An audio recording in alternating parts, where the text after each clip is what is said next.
안녕하세요. 이교수의 책과 사람 크리에이터 서울대학교 인류학과 이현정입니다. 수전 손택의 첫 평론집이자 그녀의 대표작이라고도 할 수 있는 해석에 반하여라는 책이 그동안 절판되어서 무척 아쉬운 마음이었습니다. 그런데 이번에 새로 번역되어 나왔어요. 윌북 출판사에서 나왔고, 그리고 무엇보다 이 책의 번역자가 홍한별 번역가입니다. 홍한별 번역가는 제가 참 뭐라 그럴까요? 눈여겨보고 있다고 할까요? 정말 참 번역을 잘하시는 분이에요. 그래서 더더욱 이 책이 많이 기대가 되었는데요. 책이 나오자마자 서둘러서 읽어봤습니다. 저는 이제 예전 버전도 읽어봤는데 확실히 이번 책이 논리정연하게 흐름도 더 가지런하게 정돈되어 있고요.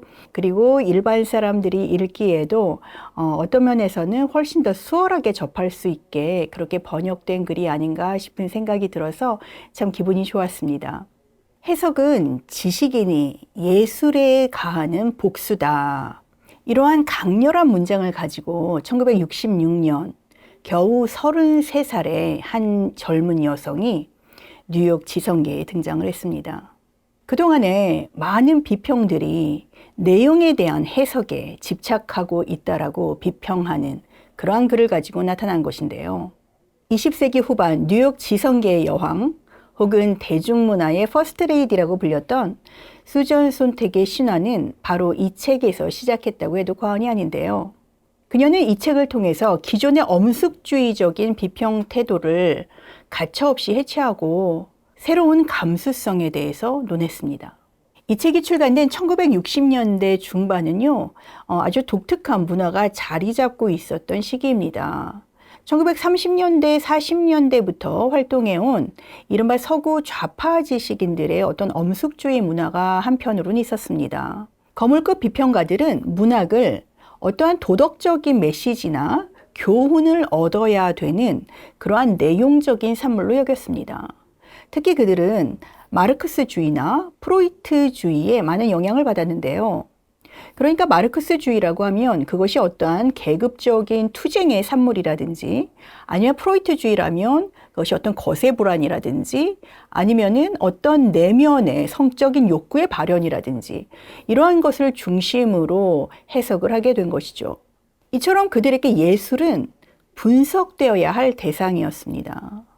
그런데 한편에 이처럼 엄숙한 그러한 지식인들의 그룹이 있었다면 다른 한편에 1960년대 중반이라는 그 사회는요, 비틀즈라든지 락앤롤이라든지 아니면은 여러 다양한 새로운 문화가 부흥하고 있는 그러한 시기였습니다. 앤디 워홀의 팝 아트가 등장하기도 하고요. 또 헐리우드에는 소위 말하는 헐리우드 키즈들이 등장하기 시작했습니다. 엄청난 영화들이 쏟아져 나왔죠. 이처럼 한쪽에는 이른바 고급 문화라는 것, 그리고 다른 한쪽에는 대중들의 취향을 반영한 저급 문화라는 것, 이러한 경계들이 마련되고 손택은 바로 이러한 상황을 목도하고 있었습니다. 그런데 손택은 이 두 가지 경계 속에서 어느 한쪽에 속하려고 하거나 어느 한쪽에 손을 들어주려는 그러한 비평가가 아니었습니다. 그녀는 아주 흥미롭게도 도스토옙스키와 비틀즈를 그리고 헤겔과 또 B급 SF 영화를 동시에 비평의 대상으로 다룰 수 있다고 생각을 했고 그것이 어느 것이 더 우위에 있다거나 어느 것이 더 낮은 수위에 있다라고 함부로 재단하지 않았죠. 해석에 반하여는 바로 이러한 상황, 1960년대에 어찌 보면은 한편으로는 새로운 문화적인 부흥이 일어나면서 또 다른 한편으로 엄숙주의적인 문화가 여전히 잔재하고 있는 그러한 상황 속에서 나온 책이라고 할 수 있습니다. 그리고 무엇보다 이러한 상황 속에서 수잔 손택은 기존의 지성인들이, 기존의 거물급 비평가들이 하고 있는 내용을 분석하고 분해하고 심지어 해체해버리는 그러한 방식의 비평에 대해서 날카롭게 칼을 든 거죠. 제가 한 부분을 읽어보도록 하겠습니다. 해석은 고대 후기에 처음 등장했다. 신화가 지녔던 힘과 신화에 대한 믿음이 과학적 계몽이 가져온 사실적 세계관에 따라 무너질 무렵이다. 신화적 세계관이 무너지고 종교적 상징의 적절성에 대한 의문이 제기된 후에는 고대 문헌을 있는 그대로 받아들이기가 어려웠다. 그리하여 고대의 문헌과 현대의 요구를 조화시키기 위해 해석이 필요했다. 그래서 스토아 학파는 신은 도덕적이어야 한다는 관점에 맞추어 호메로스의 서사시에 나오는 제우스 무리의 난잡하고 상스러운 면모를 알레고리로 해석했다. 호메로스가 제우스와 레토의 간통에 권력과 지혜의 결합이라는 의미를 담았다는 식으로 설명한다.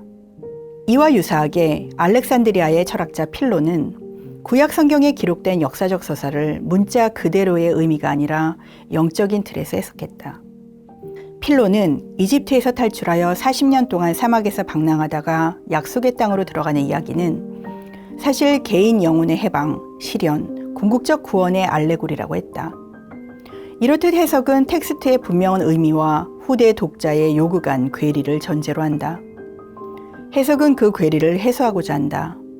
어떤 텍스트가 모종의 이유로 받아들일 수 없는 것이 되었으나 그렇다고 버릴 수도 없는 상황이다. 해석은 버리기에는 너무 소중한 낡은 텍스트를 보수해서 보존하는 극단적인 전략이다. 해석하는 사람은 텍스트를 삭제하거나 다시 쓰지 않고 바꾸는 셈이다. 그런데 우리 시대의 해석은 그것보다 더 복잡하다. 오늘날 해석 프로젝트에 열의를 쏟는 까닭은 문제가 되는 텍스트에 공경심을 느껴서가 아니라 실은 텍스트에 대한 은폐된 공격성일 수도 있다. 외적인 것에 대한 노골적 적대감과 공공연한 경멸 때문이다. 과거의 해석 방식은 억지스러울지언정 존경을 잃지 않았다. 문자적 의미 위에 또 다른 의미를 얻는 방식이었다. 현대 해석 방식은 속을 파내고 그러면서 파괴한다. 텍스트의 이면을 파헤쳐서 진정한 숨은 뜻을 찾아낸다. 가장 주목받고 영향력 있는 현대 교리라고 할 수 있는 마르크스주의와 프로이트 이론은 사실상 정교한 해석학 체계다. 공격적이고 불경스러운 해석 이론이다. 관찰 가능한 현상은 전부 프로이트의 말을 빌리면 드러난 내용이라고 할 수 있다. 이 드러난 내용을 샅샅이 조사하고 옆으로 치워서 그 아래에 있는 진정한 의미, 잠재된 내용을 찾아야 한다. 마르크스에게는 혁명이나 전쟁 같은 사회적 사건이, 프로이트에게는 개인적 삶, 신경증 증상이나 말실수 등과 텍스트, 꿈이나 예술작품 전부가 해석의 기회로 취급된다. 마르크스와 프로이트에 따르면 이런 사건은 이해할 수 있는 것처럼 보일 뿐 실제로는 해석 없이는 아무 의미가 없다. 이해하는 것은 곧 해석하는 것이다. 그리고 해석하는 것은 현상을 재진술하여 그에 상응하는 무언가를 찾는 것이다. 예를 들어 카프카의 작품은 최소 3부대의 비평가들에게 대대적으로 파헤쳐졌다. 카프카의 작품을 사회적 알레고리로 읽는 사람은 좌절감과 현대 관료주의의 광기, 그리고 관료주의가 궁극적으로 전체주의 국가로 이어지는 사례 연구를 본다. 카프카를 정신분석학적 알레고리로 읽는 사람은 작품의 카프카의 아버지에 대한 두려움, 거세 불안, 불능감, 꿈에 예속된 상태가 절박하게 드러난다고 본다. 카프카를 종교적 알레고리로 읽는 사람은 성의 케이는 천국에 도달하려고 하며 심판의 요셉 케이는 신의 가차없고 알 수 없는 정의에 따라 심판을 받는다고 본다. 또 해석자들을 각다기 떼처럼 끌어들이는 작가 가운데 사뮤엘 베케트가 있다. 위축된 의식을 다룬, 본질만 남기고 벗겨내고 깎아내어 종종 움직이지 못하는 상태로 재현되는 베케트의 섬세한 드라마는 의미 또는 신에게 버림받은 현대인에 관한 진술이나 정신병리의 알레고리로 읽힌다. 오늘날 예술에는 어떤 비평이나 논평이 바람직할까? 내 말은 예술작품을 말로 표현할 수 없다, 묘사하거나 다시 쓸 수 없다는 이야기가 아니다. 그럴 수 있다. 문제는 어떻게 그렇게 하느냐는 거다. 작품의 자리를 빼앗는 게 아니라 그 작품에 봉사하는 비평은 어떤 모습일까? 무엇보다 먼저 예술 형식에 더 관심을 기울일 필요가 있다. 내용을 지나치게 강조하여 해석에 오만을 부추긴다면 형식을 더 세세하고 철저하게 묘사함으로써 해석을 침묵시킬 수 있다. 그러려면 어휘가 필요하다. 형식을 규정하는 어휘가 아니라 묘사하는 어휘다. 최상의 비평은 내용에 대한 생각을 형식에 대한 생각에 녹여내는 드문 유형의 비평이다. 또 작품의 외형을 정말로 정확하고 예리하게 애정을 담아 묘사하는 비평 행위도 그에 못지않게 소중하다. 이게 형식 비평보다 더 어렵게 느껴지기도 한다. 옛날에는 고급 예술이 드물었던 시대에는 예술작품을 해석한다는 것이 혁명적이고 창의적인 행위였을 것이다. 지금은 아니다. 이제는 예술을 사상에 또는 더 나쁘게는 예술을 문화에 통합할 필요가 전혀 없다. 해석은 예술작품의 감각적 경험을 당연한 것으로 여기고 거기에서부터 나아간다.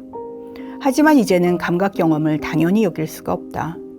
우리가 접할 수 있는 작품이 얼마나 폭발적으로 증가했는지, 게다가 도시에는 우리 감각을 두들기는 온갖 맛과 냄새와 볼거리가 얼마나 많은지 생각해보라.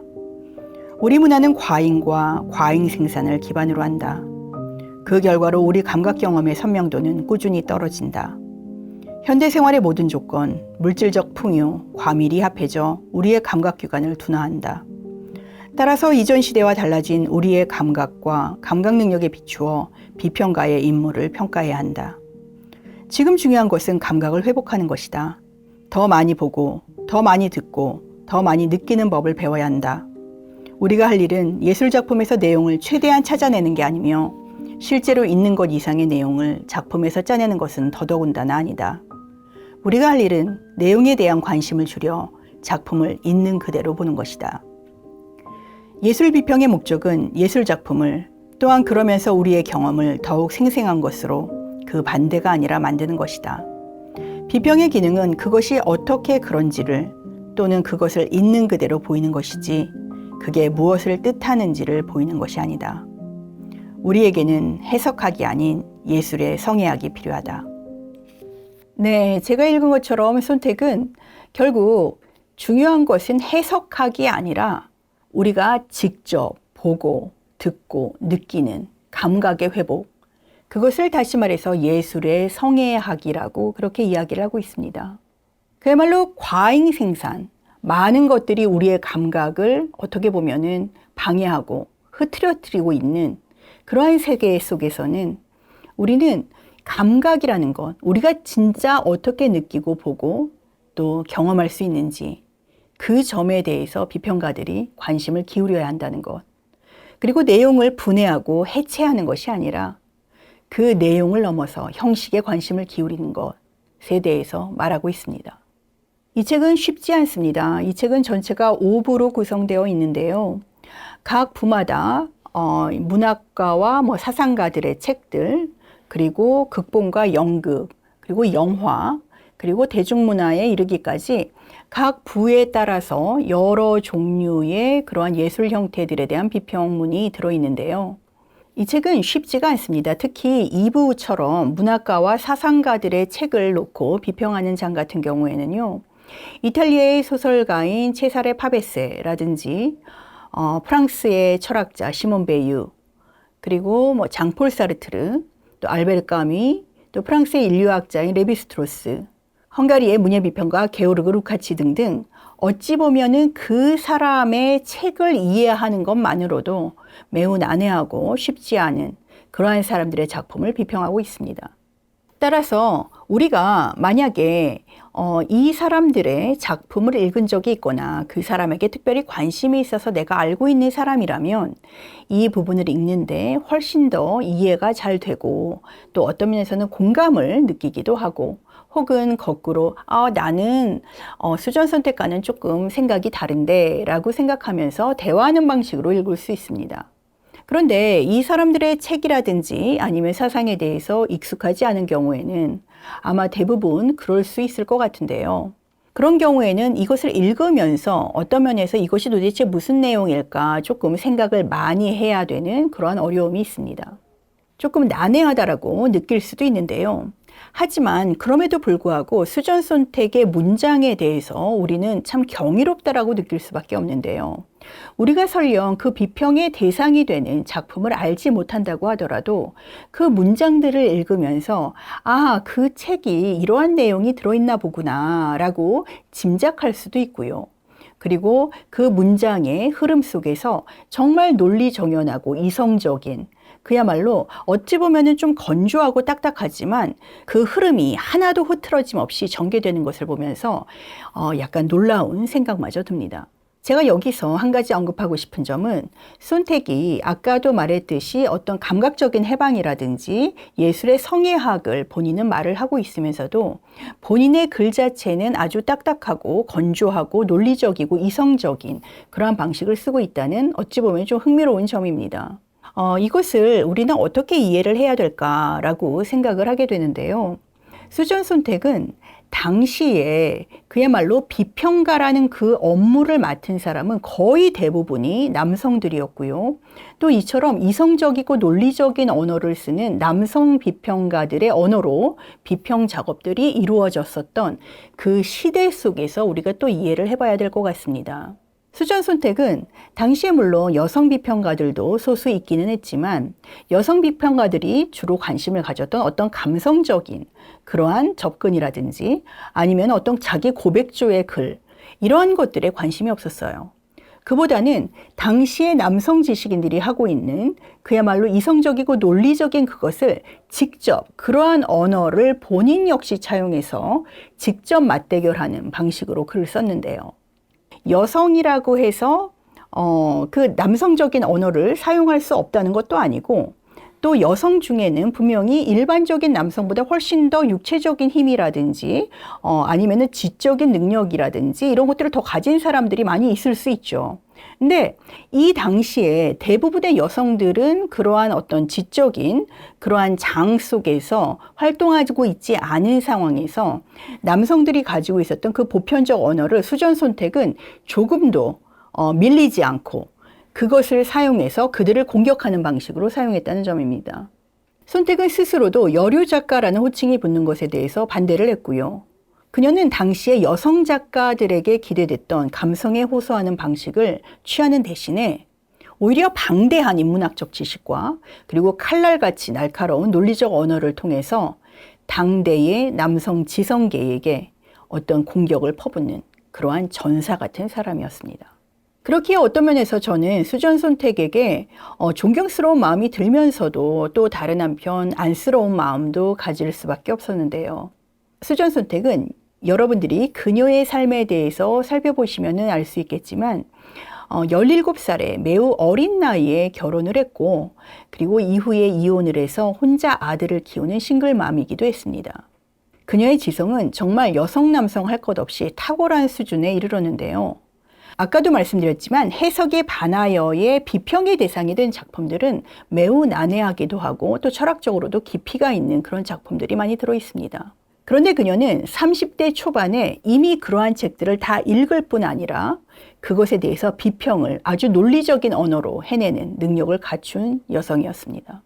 그렇기에 동시대의 남성들과 여성들은 수전 선택에게 저 사람은 여성이 아니다 라고 어떻게 보면 냉소를 보내기도 했는데요. 수전 선택은 이처럼 글을 통해서는 우리가 또 숭앙할 수도 있고 참 존경스러운 면이 많이 있지만 그녀의 개인적인 삶은 어떤 면에서 좀 외롭지 않았을까 하는 생각도 하게 만드는 책이었습니다. 1964년에 발표된 캠프에 관한 노트는 수전 선택을 대중적인 스타로 만들었을 뿐만 아니라 어떤 미적 취향에 있어서 민주화를 이루어냈다라는 그런 평을 받는 작품이기도 한데요. 캠프라는 것은 어떤 인위적인 것, 부자연스러운 것, 과장된 것에 대한 사랑을 표현하는 단어입니다. 그런데 제가 이렇게 부자연스럽고 인위적이고 과장된 것에 대한 사랑이라는 표현만으로는 여러분들이 캠프가 무엇을 뜻하는지 잘 감이 오시지 않을 거예요. 한번 이러한 사람이나 사물을 떠올려 보시면 어떨까 싶어요. 예를 들어서 현대에 있어서 대표적인 캠프를 대변하고 있다라고 하는 사람, 레이디 가가 같은 그런 가수를 떠올리시면 되고요. 그러니까 어떠한 장식이라든지 아니면 표현을 굉장히 과장스럽게 하는 겁니다. 예를 들어서 어떤 사람이 이제 모피 코트를 입고 오는데 그 모피 코트가 그냥 단순히 점잖은 모피 코트가 아니라 굉장히 화려한 깃털이 여러 색깔로 달려있는 그런 모피 코트라든지 아니면 모자를 썼는데 그 모자에도 굉장히 인위적이고 뭔가 부자연스럽지만 굉장히 과장된 그러한 모양의 모자를 쓴다든지 아니면 그게 형식도 그럴 수가 있고요. 여러 가지 물체에 대해서도 그 물체가 뭔가 점잖고 고급스럽고 적당한 상황에서 멈추는 것이 아니라 어떤 면에서 과장되고 인위적이어서 그것이 갖고 있는 어떤 독특한 빛을 발하는 것을 우리가 캠프라고 합니다. 그러면 수전 선택이 캠프에 관한 노트에서 쓴 부분 중에 일부분을 제가 발췌해서 한번 읽어보도록 하겠습니다. 1. 아주 포괄적으로 시작하자. 캠프는 탄미주의의 한 양식이다. 세상을 심미적 현상으로 보는 하나의 방식이다. 캠프의 방식은 아름다움이 아니라 인위성과 스타일화의 정도에 초점을 맞춘다. 9. 사람에 대한 취향에서 캠프는 현저하게 약화되었거나 강력하게 과장된 것에 끌린다. 양성성은 캠프 감수성에서 중요한 이미지 가운데 하나다. 예를 들며 라파엘 전파회화와 시에 등장하는 졸도할 듯 가녀린 곡선으로 이루어진 인물, 아르누보 파나와 포스터의 여리고 흐르는 듯한 무성적 신체, 램프나 잿더리의 양각으로 표현된 형태, 그레타 가르보의 완벽한 아름다움 이면의 매혹적인 양성적 공허 등 취향에 관한 잘 인정되지 않았던 진리가 캠프 취향의 바탕이 된다. 가장 정지된 형태의 성적 매력, 그리고 가장 정지된 형태의 성적 쾌락은 본래 성을 거스르는 데 있다는 것. 남성적 남성에게서 가장 아름다운 요소는 여성적인 것이고, 여성적 여성에게서 가장 아름다운 요소는 남성적인 것이다.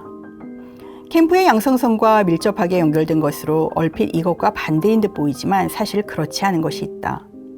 성적 특징이나 성격적 매너리즘의 과장이다. 25. 캠프의 특징적 징표는 호사스러움이다. 캠프는 300만 개의 깃털로 만든 드레스를 입고 돌아다니는 여자다. 캠프는 카를로 크리벨리의 그림이다. 크리벨리는 회화의 진짜 보석을 받고 트롱프레이오 기법으로 곤충을 그리고 석재의 균열까지 그렸다. 캠프는 스턴버그가 미국에서 디트리히와 함께 찍은 영화 6편, 특히 마지막 영화인 악마는 여자다에서 보여주는 터무니없는 탐미주의다. 캠프에는 작품의 스타일뿐만 아니라 야망에서도 과도한 면이 있다. 이를테면 바르셀로나에 있는 가우디의 화려하고 아름다운 건물들은 대표적으로 사그라다 파밀리아 대성당 스타일뿐 아니라 완성하려면 한 세대와 한 문화 전체가 필요한 일을 한 사람이 해내려고 한 야망의 산물이라는 점에서도 캠프라고 할 수 있다. 28. 또한 캠프는 무언가 비범한 것을 하려는 시도다. 특별하고 화려하다는 의미에서 비범하다. 우아한 곡선, 화려한 제스처. 단순히 노력 측면에서 비범하다는 말은 아니다. 이를테면 리플리의 믿거나 말거나 시리즈에 소개되는 아이템 같은 것은 캠피하지 않다. 여기 실리는 아이템들은 자연적 기이함, 머리가 2개인 수탉, 십자가 모양의 가지, 이등 엄청난 노력의 결과 물구나무로 여기서 중국까지 걸어간 남자, 핀 대가리에 신약 성경을 새긴 여자 등 캠프의 특징인 과장된 화려함, 연극성 등의 시각적 보상을 갖추고 있지 못하다. 41. 캠프의 핵심은 진지함을 왕좌에서 끌어내리는 데 있다. 캠프는 장난스럽고 진지함에 반대한다. 더 정확히 말하면 캠프는 진지함과 새롭고 더 복잡한 관계를 형성한다. 경박함에 대해 진지할 수 있고 진지함에 대해 경박할 수도 있다. 54. 캠프의 경험은 고급 문화의 감수성이 세련됨을 독점할 수 없다는 중대한 깨달음을 바탕으로 한다. 캠프는 좋은 취향만 좋은 취향인 게 아니라 나쁜 취향 가운데에도 좋은 취향이 있다고 주장한다. 준에도 꽃피는 노트르담에서 그런 이야기를 한다. 나쁜 취향에서 좋은 취향을 발견하면 큰 해방감을 누릴 수 있다. 고급스럽고 진지한 즐거움만 고집하고 무엇을 즐길지를 지속적으로 제한하면 다른 즐거움을 잃는다. 좋은 취향만 계속 고수하다 보면 결국 너무 비싸서 접근하지 못하는 상태가 된다. 여기에서 캠프 취향이 좋은 취향을 누르고 대담하고 기지 넘치는 쾌락주의로 등장한다. 캠프는 좋은 취향을 지닌 사람을 즐겁게 만들어 만성적 좌절의 위험에서 구해준다. 소화에도 좋다. 55. 캠프 취향은 무엇보다 판별이 아니라 즐기고 감상하는 방식이다. 캠프는 관대하다. 즐기기를 바란다. 겉으로만 악이나 냉소로 보일 뿐이다. 또는 냉소라고 할지라도 잔인한 냉소가 아니라 다정한 냉소다. 캠프 취향은 진지함이 나쁜 취향이라고 주장하지 않는다. 진지하게 제대로 극적인 사람을 비웃지 않는다. 캠프 취향은 열렬한 실패에서 성공을 찾아낸다. 58. 궁극적인 캠프의 선언. 그것은 끔찍하기 때문에 좋은 것이다. 물론 어디에나 적용될 수 있는 것은 아니다. 어떤 조건에서만 가능한데 내가 이 글에서 대략 제시하려 한 것이 그런 조건들이다. 네, 이 캠프에 관한 노트는 이후에 여러 논쟁을 불러일으켰습니다. 소위 좌파 지식인들은 손택이 예술을 탈정치화하고 부르주아적인 유희로 전락시켰다고 그렇게 비판을 했습니다. 반면 보수 진영의 사람들은 손택이 고급 문화와 저급 문화 사이의 위계를 무너뜨렸다고 그렇게 비판을 했습니다. 또 훗날 퀴어 이론가들은 손택이 게이 하위 문화의 모습을 양지로 끌어올렸다는 것에 대해서는 긍정적으로 평가하면서도 이러한 캠프가 가지고 있는 정치적인 지향성에 대해서는 한몫하고 오히려 너무 이것을 스타일의 측면에만 치중하지 않았나라고 비판을 하기도 했습니다. 그러나 이처럼 이후에도 논쟁이 많이 되었던 까닭은 손택의 캠프에 관한 노트가 많은 사람들에게 또 충격을 주었기 때문이라고 우리가 읽을 수도 있을 것 같습니다. 오늘날 캠프는 어찌 보면은 우리 한국 사회에서도 곳곳에서 발견되기도 하는 그러한 형식인 것 같은데요. 여러분들이 이것은 캠프네 라고 또 느끼시는 그런 부분이 있을 수도 있을 것 같고요. 또 기회가 되시면 즐겨보시는 것도 좋을 것 같습니다. 네, 오늘 수전 손택의 해석에 반하여 라는 책을 제가 가지고 와서 어찌 보면 좀 긴 시간 동안 소개를 했는데요. 어떻게 보면은 조금 어렵기도 합니다. 그렇지만 여러분들이 꼭 한번은 읽어보시면 좋을 것 같은 그런 책이고요. 또 그 내용들이 1960년대의 상황과 그 당시의 예술품, 그 당시의 사상가들의 작품에 대한 글들이긴 하지만 오늘날 우리가 읽어도 어떤 면에서는 그다지 낯설지 않고 또 이 사람이 다룬 작품을 내가 한번 읽어보고 싶다라는 마음이 들게 하는 측면이 있습니다. 여러분들이 기회가 되시면 이 책뿐 아니라 이 책에서 소개되고 있는 소설이라든지 아니면 어떤 철학책이라든지 아니면 극본이나 영화라든지 한번 접해보시면서 한번 생각해 보셔도 좋을 것 같습니다. 네, 오늘은 여기까지 하겠습니다. 다음에 또 다른 책을 가지고 여러분들을 만나 뵙도록 하겠습니다. 감사합니다.